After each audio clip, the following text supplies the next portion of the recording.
شوف شوف شوف.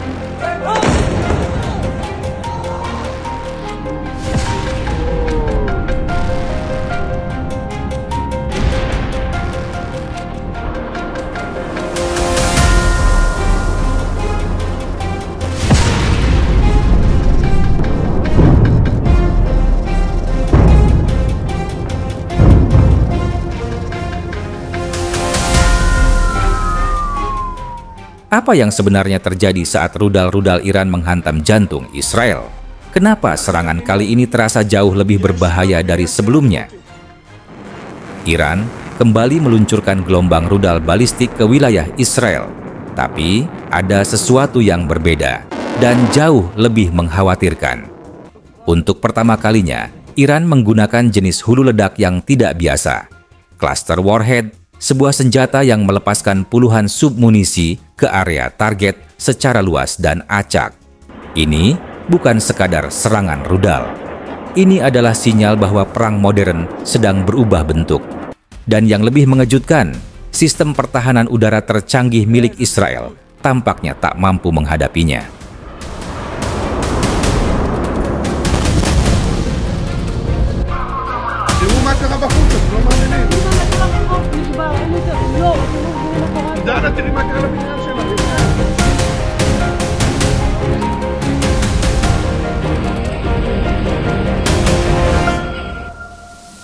Iran tampaknya telah mempelajari dengan sangat rinci bagaimana sistem pertahanan udara Israel bekerja selama 1 dekade terakhir. Sistem berlapis seperti Iron Dome, David's Sling, dan Arrow 3 memang kerap dipuji sebagai garda terdepan dalam teknologi pertahanan modern. Tapi seperti banyak sistem buatan manusia lainnya, sistem ini punya kelemahan mendasar dan Iran berhasil mengidentifikasinya. Sistem tersebut dirancang untuk mencegat ancaman besar yang datang satu persatu. Rudal jarak pendek, drone serang, atau rudal balistik jarak jauh. Namun, yang tidak mereka persiapkan adalah skenario di mana satu rudal membawa puluhan submunisi kecil tersebar luas secara simultan dan menargetkan area sipil dari berbagai arah secara acak. Inilah titik lemah yang membuat sistem pertahanan Israel terlihat kewalahan.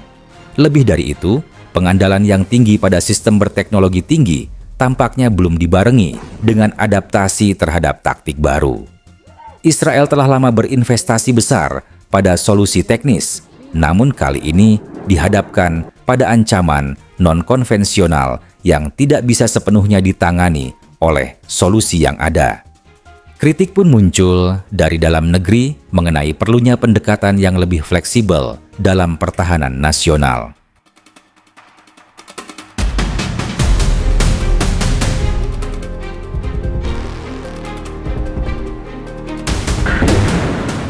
Dalam serangan yang mereka sebut Operasi True Promise 3, Iran meluncurkan lebih dari 150 rudal balistik ke berbagai wilayah Israel dalam 2 gelombang terkoordinasi.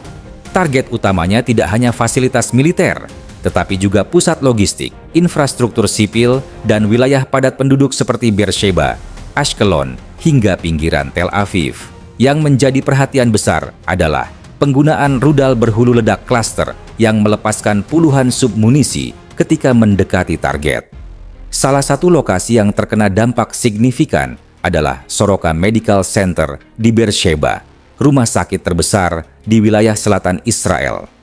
Beberapa submunisi dilaporkan menghantam area parkir dan fasilitas penunjang medis. Pemerintah Israel menyatakan bahwa tidak ada korban jiwa dalam serangan ini.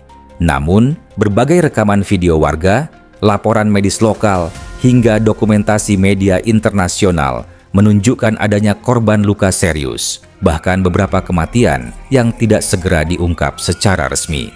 Ini menimbulkan kekhawatiran mengenai akurasi informasi yang disampaikan kepada publik. Dalam beberapa jam setelah serangan, pernyataan resmi pemerintah dan militer Israel mengalami perubahan. Mulai dari menyebut tidak ada kerusakan berarti, hingga akhirnya mengakui adanya kerusakan ringan pada fasilitas sipil. Foto dan laporan di lapangan menunjukkan dampak lebih besar dari yang disampaikan. Ini memunculkan kritik terhadap transparansi informasi, meskipun pemerintah berdalih bahwa hal itu dilakukan demi menjaga stabilitas psikologis masyarakat.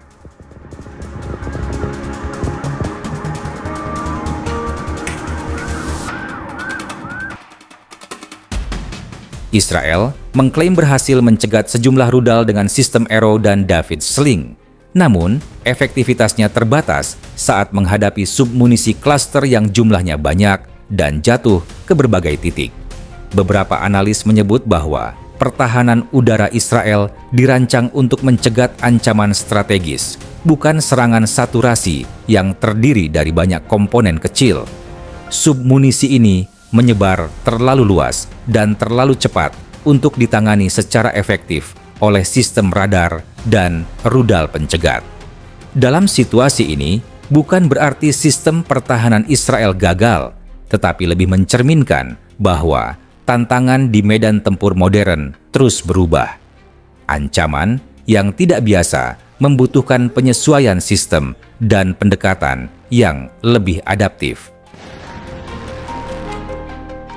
Amerika Serikat dengan tegas mendukung Israel dan menyatakan bahwa Iran telah melampaui batas. Gedung Putih memperingatkan bahwa mereka akan mempertimbangkan respons militer jika eskalasi terus berlanjut. Di sisi lain, Rusia menyerukan gencatan senjata dan menawarkan jalur diplomasi. Negara-negara Eropa terbagi. Sebagian mendukung langkah deeskalasi, sementara yang lain tetap pada posisi netral. China sejauh ini belum memberikan komentar langsung, tetapi beberapa analis menyebut adanya dugaan peran tak langsung dalam rantai suplai teknologi.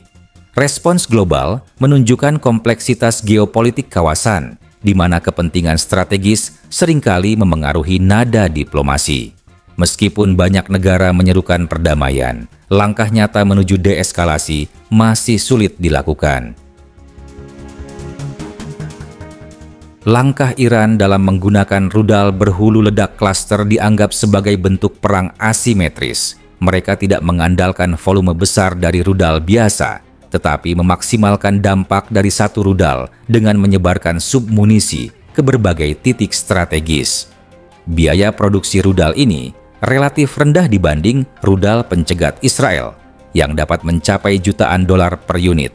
Ini memberi Iran keunggulan dalam hal efisiensi serangan dan beban logistik yang harus ditanggung Israel dalam mempertahankan wilayahnya.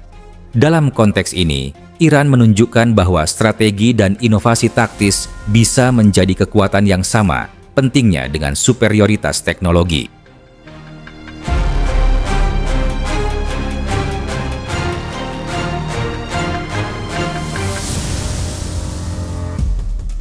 Serangan ini menunjukkan bahwa sistem pertahanan udara modern tetap memiliki keterbatasan.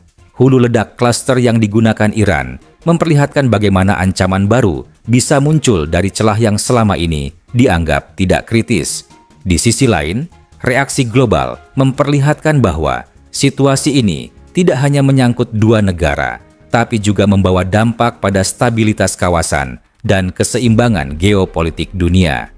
Apakah ini akan berlanjut ke konflik yang lebih besar, atau justru menjadi momen refleksi untuk mengevaluasi arah kebijakan militer dan diplomasi di kawasan? Semua itu masih tergantung pada respons masing-masing pihak dalam beberapa hari ke depan. Dalam konflik seperti ini, akurasi informasi, kesiapan pertahanan, dan kemampuan membaca dinamika medan tempur akan menjadi faktor penentu apakah sebuah negara bisa bertahan atau justru kehilangan keunggulan strategisnya.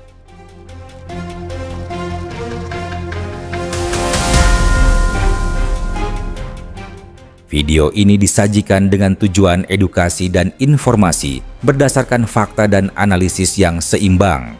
Kami tidak mempromosikan kekerasan, kebencian, atau ujaran kebencian terhadap kelompok manapun.